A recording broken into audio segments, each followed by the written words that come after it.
마켓콕 헤드라인 시간입니다. 어제 장마감 이후부터 개장 전까지 중요한 소식들 함께 정리해 보겠습니다. 네, 첫 번째 소식입니다. 지금 중국에서는 부동산 위기가 상당히 심각하죠. 특히나 비구이 위안에서 출발했던 이 중국발 위기가 상당히 좀 불거지고 있는 상황 속에서 국제 신용평가사 피치가 디폴트 위기에 몰리고 있는 비구이 위안에 대해서 이 부동산 관리 자회사가 있습니다. 비구이 위안 서비스 홀딩스의 신용 등급을 정크 단계로 강등을 했다고 보도를 했습니다. 투기 등급 단계까지 내려갔다고 보시면 되겠고요. 이 곳의 신용 등급 역시나 BBB-에서 BB 플러스로 하향 조정한다고 밝혔습니다.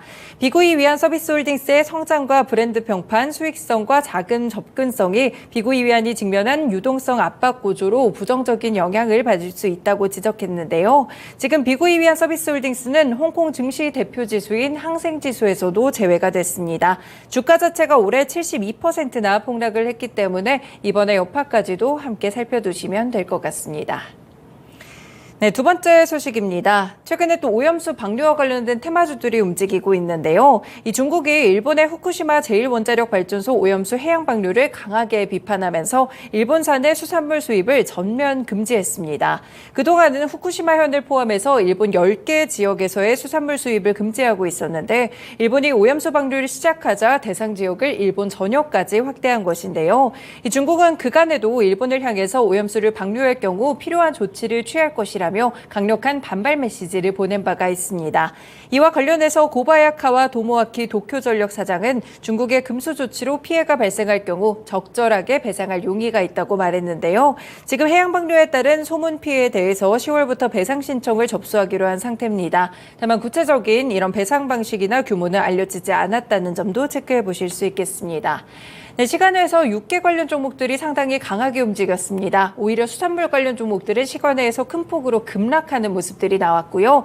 이렇게 수산물에 대한 전면 수입 금지가 되다 보니까 육계주로 좀 반사수혜가 돌아가는 모양새입니다. 지금 마니커 FNG라든지 동우 팜테이블 같은 종목들 일대 육계 관련 종목들이 시간외에서 큰 흐름들을 기록했고요. 마니커 그룹주들은 시간의 상한가까지 도달했다는 점 함께 체크해 보실 수 있겠습니다. 네, 세 번째 소식입니다. 한국은행이 다음 달 최대 12조 3천억 원의 규모의 이 통화안정증권을 발행할 계획이라고 밝혔습니다. 이달에 발행할 계획인 물량보다는 4천억 원 확대된 규모고요. 10조 8천억 원은 경쟁 입찰 방식으로 그리고 1조에서 1조 5천억 원가량은 모집 방식으로 발행이 될 예정입니다.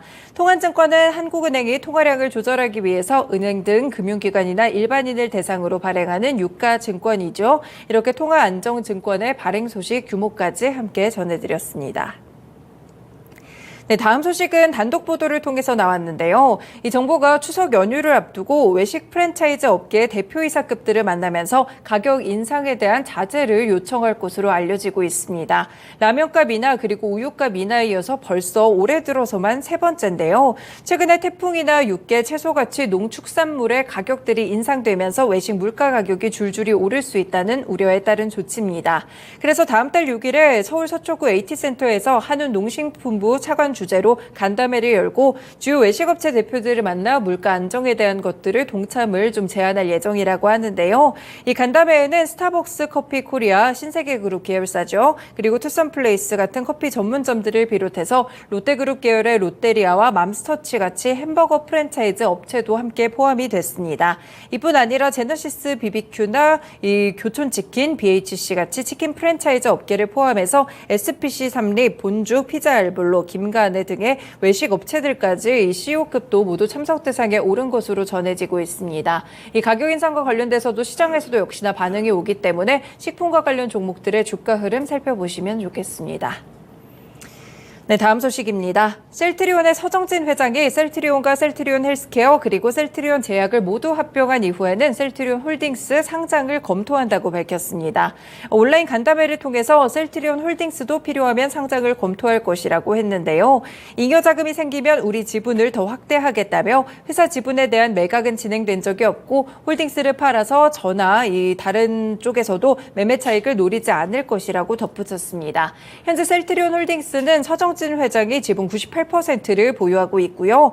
여기에 더불어서 한 가지 호재 소식 더 보시면 셀트리온 제약이 펩타이드 기반의 비만과 당뇨 치료제를 개발하고 있다는 소식까지 전해졌습니다. 최근에 비만과 당뇨 치료제 관련 종목들이 또 제약바이오 섹터에서는 주류를 형성하고 있는 과정 속에서 셀트리온 제약과 관련된 소식 나왔기 때문에 오늘은 셀트리온 그룹주들 주가 흐름뿐 아니라 특히나 셀트리온 제약이 어떤 흐름을 보이게 될지 한번 살펴보시는 것도 관전 포인트가 될 것 같습니다. 네, 마지막 또 단독 보도 소식이고요. CJ E&M이 지난해 1조 원을 투입해 인수했던 미국 할리우드의 대형 스튜디오죠. 피프스 시즌의 투자 유치에 나섰습니다. 피프스 시즌 지분 매각까지 염두에 두고 해외 투자자랑 접촉을 하고 있다고 하는데요. 회사 측은 신주와 채권 발행을 포함해서 모든 자금 조달 방법을 열어두고 최대 3억 달러 정도를 조달할 방침입니다. 다만 피프스 시즌이 적자 상태이기 때문에 채권 발행은 조금 어렵습니다. 그래서 지분 매각과 추가 투자 유치에 무게를 두는 것으로 알려지고 있고요. 지난해 초에 엔데버홀딩스의 자회사인 엔데버 콘텐츠 지분 80%를 9,348억 원에 인수를 했었고 엔데버그룹이 미국의 작가협회와 이해상충을 이유로 갈등을 좀 겪고 있는 과정이었습니다. 그런데 CJ가 백기사로 나서서 지분 80%를 사들이고 엔데버홀딩스는 20% 정도의 소수 지분만 갖기로 했었는데요.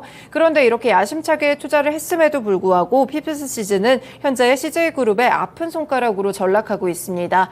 주가를 끌어내리고 실적을 끌어내리는 적자 요인의 상당 부분을 차지하고 있는데요. 그래서 일단은 매각을 좀 이렇게 염두에 두고 해외 투자자들과도 접촉을 하고 있다고 하니까요. 어떻게 해결이 될지 이 부분도 끝까지 살펴보시면 좋겠습니다. 관련 종목 역시나 CJ E&M 한 종목 체크해드리겠습니다. 네, 오늘도 이렇게 6가지 소식들 함께 봤습니다. 마켓콕 헤드라인이었습니다.